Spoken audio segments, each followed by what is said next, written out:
Hey, what's up, you guys? It's Kyle coming in here to the Lion's Den, and I'm putting this training together because I went back and reviewed, and I realized I never actually put a complete full sales process into this. Now, if you are a coach, if you are a sales, if you are or a service provider, this video is for you. And what I want to do is I want to share with you sort of the intimate knowledge I've learned over the last 8 years of selling high ticket, specifically for coaching, but have done quite a few other things as well, including SaaS, financial services, and a host of other things. But the idea being, I've really learned through failure, okay, and my hope that you can avoid the landmines I've stepped on and sort of take the lessons and what works for me for the better part of a decade and apply it to your own business so that you can make more sales, you can charge higher prices, you can live the life you truly want.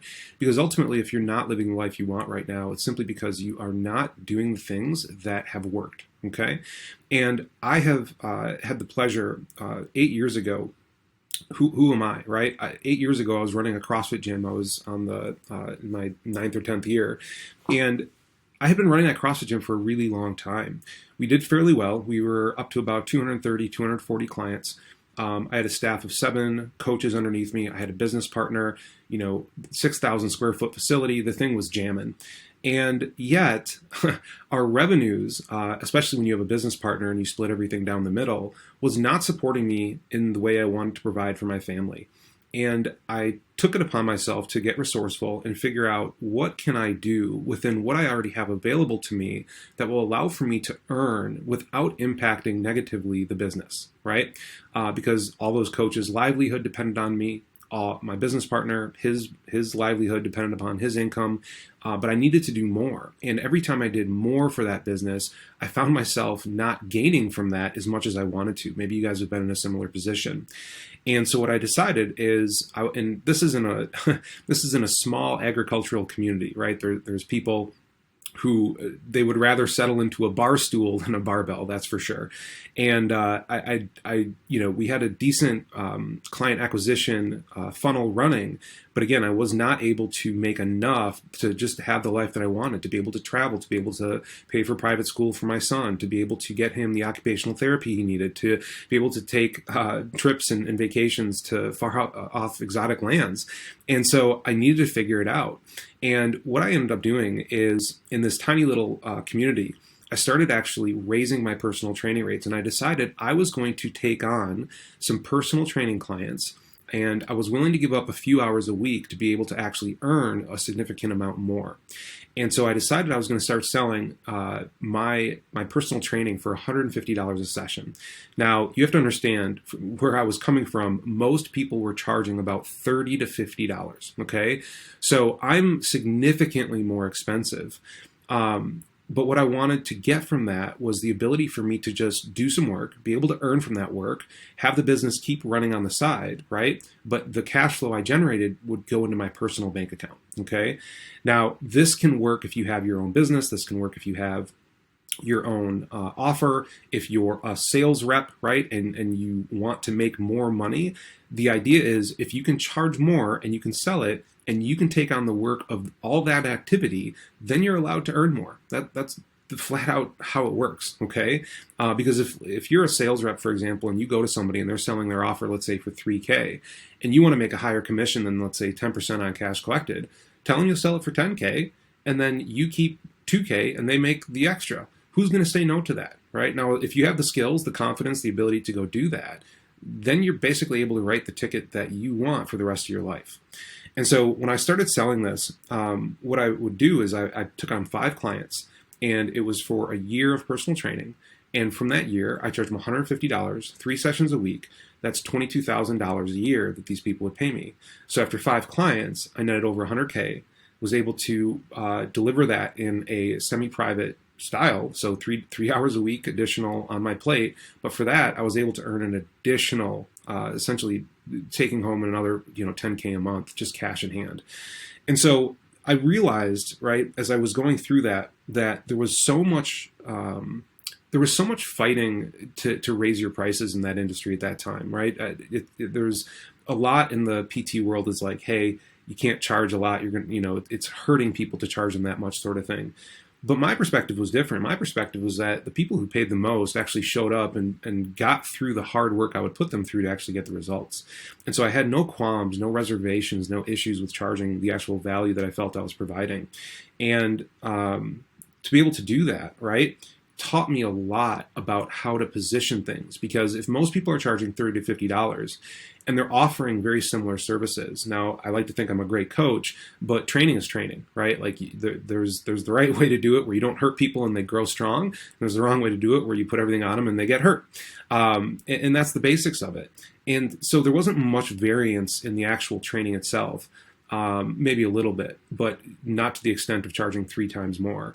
The difference was in the perception I was able to create for those people who wanted to work with me and in that value, right? And so oftentimes the big mark that's missed is in the value of what is being sold.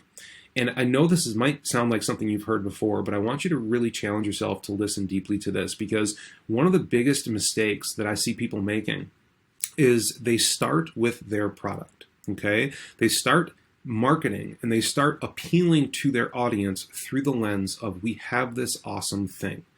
And if you take that approach, what you're inherently doing is you're putting something on someone who has no pre-dug out context, okay? It's the equivalent of trying to fill a swimming pool that you haven't properly dug out, all right? For you to properly fill a swimming pool, you need to dig a large hole. You need to fill that hole with some sort of solid foundation. You need to make sure that it's completely buttoned up, and then you need to start adding the water until it's full. And if you don't do that, you're going to just make a mess of things, and you're going to end up with a bunch of mud in your backyard. And so the thing I want to share with you guys today, and it's finally getting me to that point, if I bring my head back down here, right? The big mistake most people do in a sales process is they start with product first, okay? Product first, what that does again is it puts something on someone where they're looking at it through their current lens. And their current lens is usually at a place where they're only dealing with the symptoms of their life, right? They don't actually understand what the real problems are that are holding them back. They think that they should avoid the stairs because they get out of breath when they take the stairs. The truth is, they have not properly conditioned their body to be able to handle any stairs that come along their path. Do you guys see how there's a difference between the symptom of a problem and a real problem? And so when you put a product in front of somebody, if you say, hey, I have this amazing program that's going to condition your body, right? And so that you can live your life unencumbered, but they aren't clear that conditioning is what's required, then there is no value that is being communicated to them, okay? Now think about that through the lens of your own offer, right? Are you sharing things? Are you talking about features, benefits, your amazing product? And yet the people you're talking to are still living completely unaware as to how it's solving the real problem that's holding them back. Okay? And so most sales structures suffer with no-shows, with ghosting, with people who say, I need to think about it, talk to my wife, whatever it is, because they're simply starting with product, showing them how it's a solution, but there's no understanding for that person, if you're moving in this direction, right, about how a solution and a product is solving a problem for them, because they don't yet have clarity around the problem. And when you run a sales structure like this, guys, where you move them from product aware to then what that product can do as a solution, and then try to back into them explaining to you a symptom, the world's been conditioned to sales guys for 130 years now, okay? They're going to get triggered. They're going to feel like they're being sold to. They're going to guard up. They're going to resist being truthful with you, and you're never going to be able to actually ascertain the real problem that you can then show them this product solves, all right? So that's the big mistake. The way that I have found this works best is when you are the person who moves them from becoming symptom aware to real problem aware. It does 2 things. It moves somebody from symptom aware to real problem aware. It moves them into a position of understanding you are an expert, and you clearly understand this area and the problem that they're having. This creates trust, and maybe not in you holistically, but in you as someone who can solve their problem. This is absolutely critical. The next thing it does is they automatically assume when you have that level of depth of expertise around a problem and can move them from, hey, the problem is not that you shouldn't take stairs, but rather that you aren't in a position to be conditioned enough to take the stairs. And if you could only get conditioned, then you could take as many stairs as you want without getting out of breath, right? Now they automatically assume you have a solution to the problem they're experiencing. So it sets you up in a way to become a guide rather than a salesperson who is trying to force a product down their throat. I hope this is making sense for you guys because it took me a long time to get this right. So the structure that I have recently dubbed the psych-aligned sales structure, because the way people make decisions change is a psychological happening. It's not surface level factual. It's not I see a product, I buy it. They have to move in a specific sequence through a thought process that allows them to understand what their symptoms are, what their problems are, what solutions are available to that problem, and then and only then are they open to seeing a product that fulfills on those solutions, okay? And so just quickly pause this video if you need to, go look at your sales structure. Are you set up in a way where you're extracting the symptoms, then moving them, being the cause of that movement to the real problem, and then and only then are you laying out solutions, and then are you offering your product? If you're not doing this, guys, I highly, highly, highly encourage you to go through and audit your sales structure. I'm happy to help you, but you don't need to do it with me. You just need to go through and make sure that you're not going right off the bat with what your product is, asking them, if they're in a position with a credit card to buy at the top of your calls. Don't be doing that, okay? So that's the big sort of mistake a lot of people make, and this is the way that we do it, is we move them, starting with what are your symptoms, we educate them as to what the real problem is, we educate them as to what the real options available are to solve those problems, and we explain why with logic and data, and then and only then do we introduce a product that fulfills on the solutions they have already accepted will solve their problem, okay? So that's really what it is. Now, how does this apply to a sales process? Because that's more of a sales structure, okay? Now, a sales process, guys, it's very simple. It doesn't have to be this big highfalutin thing. It can be a very quick deal. But a sales process essentially is going to be some sort of conversation with somebody who has the symptoms of the problem you solve, right? From there, we move that conversation based on those symptoms to a discovery call. This allows us to outline the real problem. From there, we can offer a sales call or a strategy session or whatever you guys want to call it these days. From there, in that strategy session, we move them back through symptom aware, real problem aware. We outline real solutions available, and then, of course, we put in our offer that fulfills on those solutions, and we get a new client, okay? Now, that's fairly straightforward, okay? But I want you to look at this through the lens again. It's going to be symptom first, problem second. Then we go back through the full call. We go back through those quickly, and then we hit solution. Then we make our offer, and we get a new client. That is the structure that has worked for me, that has worked for the companies I have ran the accounts on to the tune of $4.3 million in 18 months, with a high month of 22 for 22 sales calls closed, collecting $409,000 in a 30-day period.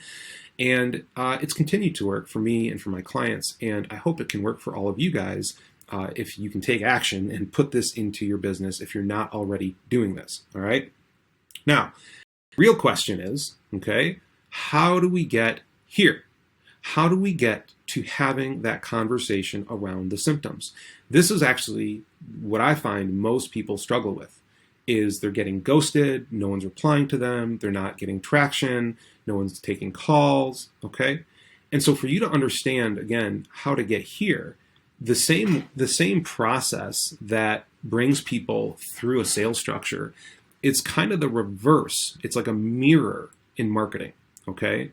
And what I mean by that is you have to understand that real problem, okay? Like you as the expert, whatever your industry, whatever your niche, you need to know the real problem in a granular, very detailed way. If you don't, you might be just sort of faking being an expert, and I can't help you with that. But if you are an expert and you truly understand the real problem of what most of your clients are experiencing at the symptom level, okay? it gives you an opportunity to start making people problem aware through your marketing. Now, the way that I like to do this is I like to do it in a way that sets people up so that when they come into a sales pipeline or a sales process, they're already looking for what I sell. How nice would that be if everyone that hopped on your sales calls already wanted what you sold? That would be fantastic, wouldn't it? And so what I like to do is I break down, right? Like most offers, if this is your full offer up here, it's going to break down into usually these 6 components. You're going to have 3 like larger solution elements, pillars, whatever it might be. And the combination of these 3 things really makes up like your unique mechanism, the way that you solve the problem for your clients, okay? Then you have, of course, length of time, how it's delivered, any sort of guarantees or risk reversal. And those 6 components typically make up a solid offer, right? What I call a bonfire offer, which means when you share it with somebody, you're immediately warming them up because it's completely aligned with the exact problems they have, the solutions they need, and the delivery model they feel will actually get them the results. And so the way I think about marketing to getting them to open is each one of these solutions, these pillars, is directly linked to sort of the 3 sub like real problems, right? So if I keep using fitness, the real problem is they don't have, let's say, a nutrition program that they're following. They don't have individualized workouts, and they don't have like habits that support or a lifestyle that supports them being active and losing weight. And so for my solutions, I'm going to give them custom nutrition, I'm going to give them individualized workouts, and I'm going to give them a habit tracker and accountability so that they can stay on track and get the weight off, right? So that's kind of how those 2 come together. And so what you want to be thinking about is if we want people coming in to our sales pipeline already wanting what we have, then we need to take these real problems and we need to market them. But if you just start marketing the real problems, people aren't going to understand because they're sitting at the symptom level. And so what we need to do is we need to understand based on these real problems. If let's say for my first real problem, it's that I'm not following a custom nutrition program that's aligned with my goals, right? The symptom might be that when I go to put my pants on, they feel tight, or I actually can't wear the clothes that I want to or used to wear because I've gained weight, right? Or I just got back from the doctor and said, my blood work is off and my cholesterol's high and my triglycerides are out of whack. And right, like those are the things that they're seeing. They're not clear how it's connected to nutrition yet. And so the way that we pull people into our world already wanting what we want is we turn that symptom into some kind of messaging where we can educate them on the real problem, okay? So for example, I could send out a message or an email or whatever to my audience, just post to my audience, hey, are you someone who struggles to wear the clothes you did back in your 20s, right? Since having kids, have you gained weight and started eating all the food that's left over off their plates versus making yourself healthy meals? Right? Do you see how that's aligned with sort of their day-to-day? Okay? If you are, what we've seen is that oftentimes you might be struggling with a little bit of belly fat or arm fat, which is not your fault. The problem is you don't have a nutrition program that's aligned with your goals so that no matter what comes up in your life, you can always stay on track, be trim, and look toned, right? And so now I very simply, and guys, don't steal that. That's terrible copywriting, but it's just off the cuff, okay? Now what I've done is I've moved them from symptom aware, right, to real problem aware. And if I put a call to action in there, if I'm out on Facebook, let's say, on one of my channels here, and I put that post on Facebook, anyone in my audience who engages with that content or sends me a DM or comments, that's now a qualified prospect. It's a messaging qualified prospect. They have engaged with that content because it is relevant to them. And if that particular symptom is relevant to them, then we already know what solution they need. And so as soon as someone comes in, right, to here, I can reach out to them, or maybe they've reached out to me, and we can start a conversation around this real problem. We can start a conversation around, awesome, like I might have some stuff that can help you with getting the belly fat off. I guess, what are you currently doing for your nutrition, right? And we start a conversation that way. And I move down that process to be able to help them understand maybe some more insights about why that's their real problem. And then I can offer them a call where, hey, we're going to hop on this call and we're going to be able to get you a plan so that we can actually get you pointed in the right direction of the proper nutrition that's going to get the fat off your body, if that's what you want. And from there, we move through the process and we get a new client. So guys, I hope this helps you understand, right? This is how you create the opening. You have to market in a way that's relevant to your audience. You have to understand in detailed level these things about their problems and the symptoms that they're experiencing. And this is why knowing your audience is so important, because if you can't speak in the ways of the life they're living, it's just going to gloss over. They're going to scroll past it. They're not going to pay attention. But if you can really speak to the heart of things, what's happening in their heart, what's happening in their head, what's happening with their hands, and you can actually create a vivid, illustrative depiction of their life and move them from that to giving them clarity as to what the real problems are, it's going to be really easy for you to open that conversation when you go and reach out to them based on the problem that they have engaged with. Okay, so that's the training, guys. Listen, I do have 2 trainings. One is DM lead activation, how to actually open conversations in the DM, book actual discovery calls with the entire script, and I have a full training on that. I also have one on how to then take that discovery call and set sales calls that will actually show and close, and I actually have a training and a script for that. If you want either of those or both of them, just comment below alignment, and I'll go ahead and shoot those over to you just to see if it helps. All right, guys, take care. See you again soon. Cheers.